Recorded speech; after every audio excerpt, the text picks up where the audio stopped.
जय महाराष्ट्र मित्रांनो. महाराष्ट्राच्या हितासाठीची सर्वात मोठी बातमी समोर आली आहे.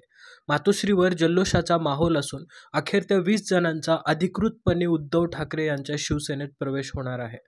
नावासह यादी जाहीर झाली असून त्यामुळे उद्धव ठाकरे अतिशय आनंदी झाले आहेत. दुसरीकडे शिंदे गट मात्र थेट राजकीय व्हेंटिलेटरवर गेल्याची स्थिती दिसत आहे. मित्रांनो, ही अपडेट महाराष्ट्राच्या राजकीय इतिहासातील मोठी घटना ठरणार आहे. विशेषतः मुंबईच्या दृष्टीने उद्धव ठाकरे यांचं महत्त्व झपाट्याने वाढताना दिसत आहे. त्याच कारणामुळे आता उद्धव ठाकरे यांचा संपूर्ण महाराष्ट्रावर होणारा मुख्यमंत्रीपदाचा ताबा लवकरच प्रत्यक्षात उतरण्याची शक्यता आहे.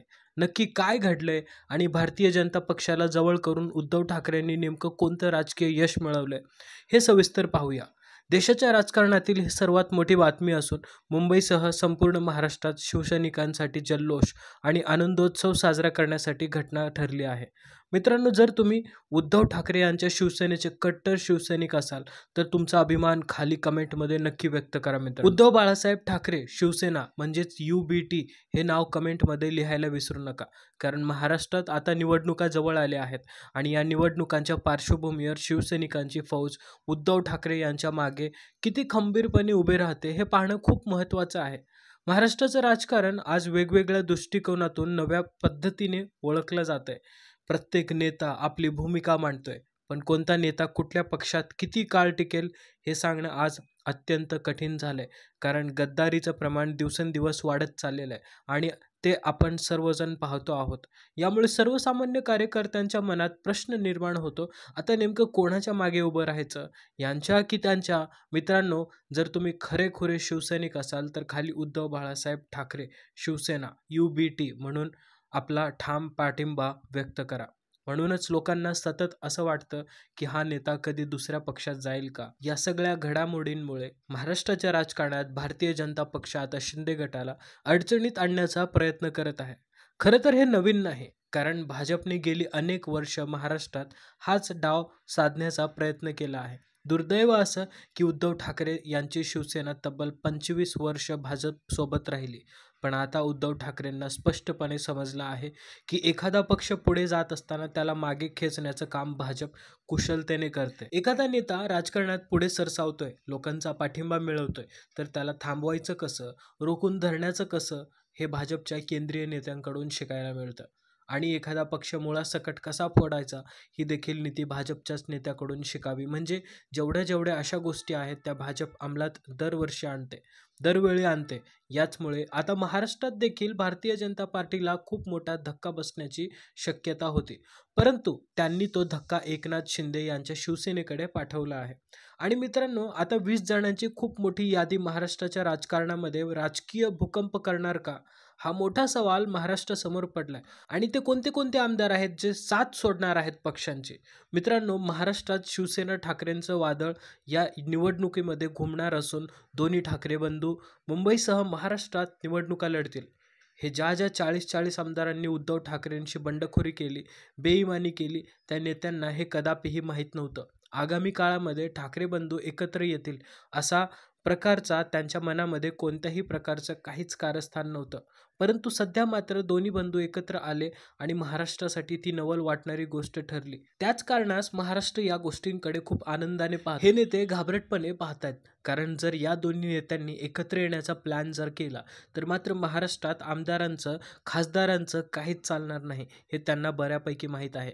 त्यामुळे आता त्यांची चलबल सुरू झाली आहे. महाराष्ट्रात आमदार या दिशेकडून त्या दिशेकडे निघालेले आहेत. म्हणजेच महाराष्ट्रामध्ये सध्या उद्धव ठाकरे यांच्याकडे येणाऱ्या आमदारांची आता खूप मोठी रांग लागली आहे आणि राज ठाकरे यांच्याकडे देखील महायुतीत नगरसेवक संपर्क साधू लागले आहेत.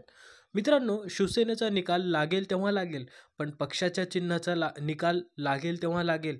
पण काही नेत्यांना आता जाणवू लागले की उद्धव ठाकरेच खरे होते, उद्धव ठाकरेच आपला खरा आधार होते, कारण तेच एकटे असे नेते होते जे बेधडकपणे भारतीय जनता पक्षाशी भिडायचे आणि कार्यकर्त्यांना न्याय मिळवून द्यायचे. आज मात्र परिस्थिती बदललेली आहे. आपल्यासोबत उद्धव ठाकरे नाहीत, यामुळे आपल्याला ना अजित पवारांसोबत उभं राहता येतं, ना भाजपच्या नेत्यांसमोर आवाज उठवता येतो.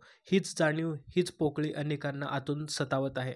मग आता आपण इथे राहून काय करायचं? ना निधी, ना काम, ना कोणत्याही प्रकारचा विश्वास या सगळ्या घडामोडी करत असताना आपण इकडे येऊन चूक केले का असा प्रश्न त्यांच्या मनामध्ये सतत सतत सतत लोंबावतो. आणि या सगळ्या घडामोडी महाराष्ट्राच्या राजकीय दृष्टिकोनातून खूप मोठ्या आहेत. आणि जर असं घडलं तर मित्रांनो, महाराष्ट्रात पुन्हा दुसरा मोठा राजकीय भूकंप घडवण्यासाठी भाजप समावली जाते आणि त्याला शिंदेंच्या शिवसेनेकडून भारतीय जनता पार्टीमध्ये जवळजवळ 15 ते 19 आमदारांची यादी ते प्रवेश करायला घेऊ शकतात. कारण कारण की जेवढे फडणवीस यांनी शिंदे सेनेत आमदार पाठवलेत, निवडून आणलेत, ते सगळे आमदार भाजपमध्ये जाऊ शकतात. यांच्याबरोबरच एक मोठा नेता देखील भाजपच्या संपर्कामध्ये असून त्याला उपमुख्यमंत्री पद हवंय आणि पद घेण्यासाठी तो कोणत्याही स्तराला जाऊ शकतो. आणि तो नेता जर फुटला तर बाकीचे सगळे आमदार उद्धव ठाकरे यांच्या दिशेने जाणार. हे जवळजवळ महाराष्ट्राच्या राजकारणातील त्रिकावादी सत्य समोर आहे. मित्रांनो, कोणी नेता कुठे जाईल हे आता कोणी सांगू शकत नाही. सत्तेमध्ये जाईल की उद्धव ठाकरे सोबत पुन्हा जाईल हे येणारा काळच ठरवेल. मात्र सध्या अजित पवार आणि देवेंद्र फडणवीस यांनी शिंदे सेनेच्या आमदारांची मात्र खूप मोठी गत करून ठेवली आहे. एकीकडे अजित पवार 1 रुपयाचा निधी द्यायला तयार नाहीत, दुसरीकडे देवेंद्र फडणवीस कोणतेही काम करू द्यायला तयार नाहीत. या सगळ्यांच्या अडचणीमध्ये सापडलेले हे सगळेच महत्त्वाचे नेते, त्यामुळे त्यांना वारंवार उद्धव ठाकरे यांची आठवण येते. त्यामुळे आता या अस्वस्थतेमधूनच काही आमदारांनी आदित्य ठाकरेंशी, उद्धव ठाकरेंशी संपर्क केल्याचं गेल्याच आठवड्यामध्ये आदित्य ठाकरे यांनी म्हटलेलं आहे. परंतु त्यांना वेटिंगवर ठेवतोय आम्ही, असंही आदित्य ठाकरे म्हटले. मग त्यांना प्रवेश द्यायचा कधी असा प्रश्न विचारल्यानंतर यावर भाष्य करण्यास त्यांनी टाळले. म्हणजे मित्रांनो, महाराष्ट्राच्या राजकारणामध्ये दुसऱ्याच्या नंतर अतिशय प्रचंड मोठा राजकीय भूकंप महाराष्ट्रामध्ये होऊ घालताय हे आपणास सांगायची गरज नाही. आगामी काळ हा राज्याच्या राजकारणासाठी खूप महत्त्वाचा ठरेल. त्यासाठी सर्वच राजकीय नेते पुढारलेले आहेत. मित्रांनो, आगामी काळात उद्धव ठाकरे यांची शिवसेना नक्कीच या 20 जणांना प्रवेश देईल असं आपणास वाटतंय. परंतु त्यांच्या नावे आगामी काळात त्यांच्यावरती सवाल येतीलच. मित्रांनो, बघूया पुढील काही दिवसांमध्ये नेमकं राज्यात काय घडतंय. त्या दृष्टीनं आपण त्याबद्दलची बातमी लवकरच प्रदर्शित करूया आणि भेटूया पुन्हा एकदा नवीन अपडेटसह. तोपर्यंत धन्यवाद.